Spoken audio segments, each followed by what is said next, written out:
Yeah, so listen, our next guest is Berlin-born, Lagos-raised, and Brooklyn-based.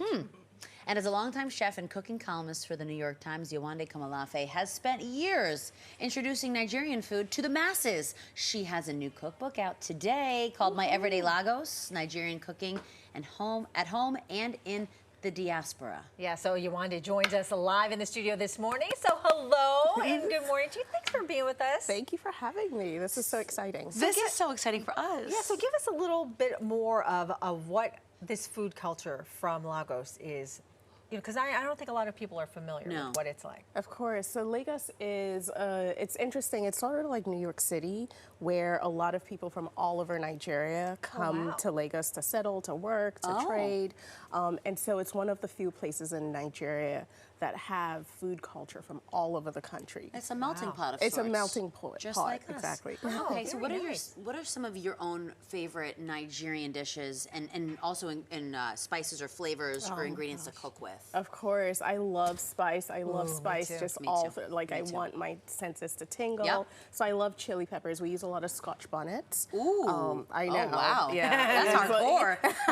I know, so early in the morning, so I'm like Scotch bonnets. My eyes are watering. We use a lot of Scotch bonnets, lemongrass, which I just started growing in my garden. This is from my garden. Oh, excuse me. Lemongrass. She got a lemongrass garden. That's lemongrass amazing. garden. So what are you preparing for us this morning? So this morning I have tapioca pudding. It's with a lemongrass coconut milk and a roasted pineapple on top. Tapioca is made from cassava starch, which I don't think a lot of people are familiar with here, but I love how weird it is. I love the texture. It looks like caviar almost when you cook it. And it comes in different sizes. So you have the large pearl and the small pearl. Oh my goodness. I used the small pearl for the dessert here today. Those are stunning. I feel like this is something that would be passed around to me at a wedding. Like it's very fancy. So and you just whip that up. So is it the type of thing kind of like rice where it has to be? Yeah, so it has to be cooked. It's a starch. It's kind of gelatinous and gluten-y. I don't know if gluten is a word, but I'm going to use it. All the good things. all the things that we love about dessert. But I love the texture. It's so soft, and it doesn't really, it takes on the texture of whatever it's around. And so here I've paired it with a coconut milk steeped in lemongrass.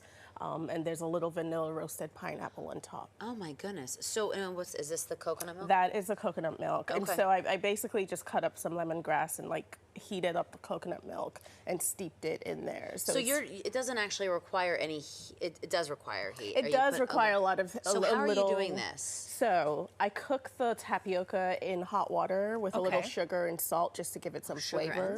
Sugar and salt. Yeah, I love salt in my desserts. I love just to have Me that too. Yeah, Salty just like sweet. a little. I feel like it brings out the sweetness. Okay. And then that's what you see on the finished spoon. product, Exactly, that's the finish. And then I roast the pineapples with some vanilla sugar. Oh, so it's just sugar where I've like scraped out vanilla beans and like tossed it in it.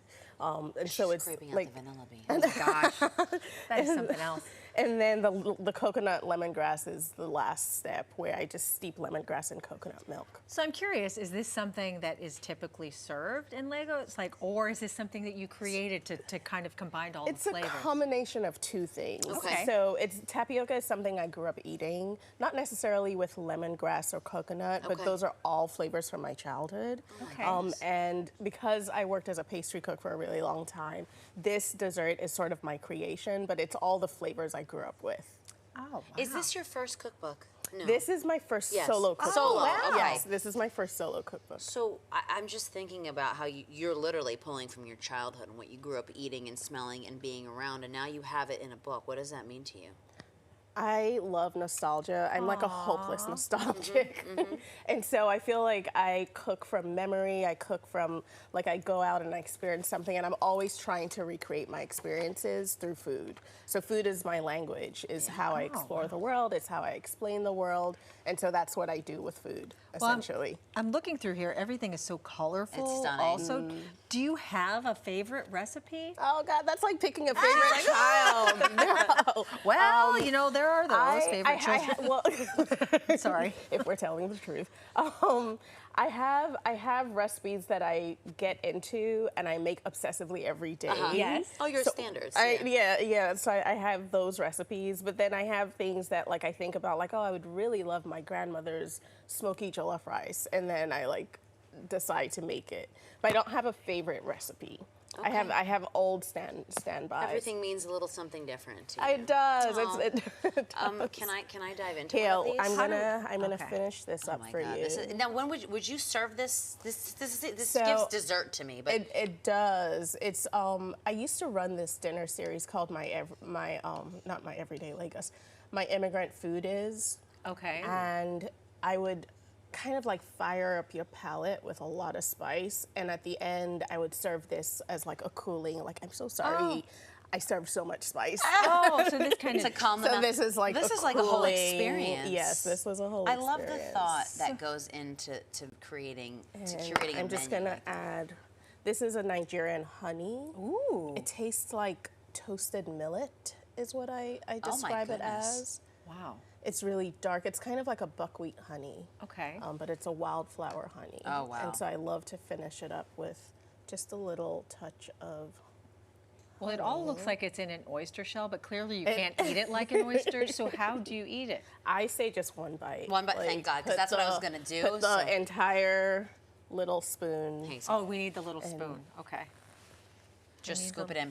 Now, you also, to go along with your book release, have a local book tour going on right did. now. I love that. So where are you going to be next, and what stops are you making? Of course. So I'm gonna be at Lip Bar in the Bronx with Lola that's cool. Akimade, who shot the Lagos photography in the book. Oh my God. I'm gonna be at Milk Bar with Christina Tosi, because I used to work at Milk Bar. It's one of my first experiences in New York was working at Milk Bar Oh when my it was God. just a tiny little bakery in the East Village. Wow. I'll also be at Frenchette, the restaurant. They're doing a restaurant menu that's all from the book for lunch. That is so you guys cool. have Oh, to wow. come. That It's is gonna so be cool. amazing. And a book signing, of course.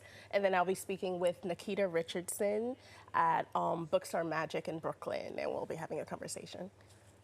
Oh my goodness, this I was love this. delicious. I'm trying to, like a lady, get all the little I bites. just said forget it. And I ate like a horse, and that's Mom, fine. will there be a second book? Will there be a second book? There probably would be. I think it will be completely different from Okay. this. But Yeah. I have a lot to say. So Yeah. so that's there will just probably it. be a second book. Did your family take a look at some of this? They have. They're so excited. My parents are actually They're here probably right so now. proud of you. They're so excited right now. But it just shows how proud you are of your heritage also, which I think is beautiful. It is. Thank you. Thank really you. is. It's been quite the journey. So it's been nice to reflect on it in writing this book. And we thank you for bringing it to us Oh. because this is delicious, and this is just a little sneak peek. So thank you again for coming and sharing with us. We wish you all the best. Have so much fun on your tour. And by the way, my Everyday Lagos is out now. You can find it wherever you get your books.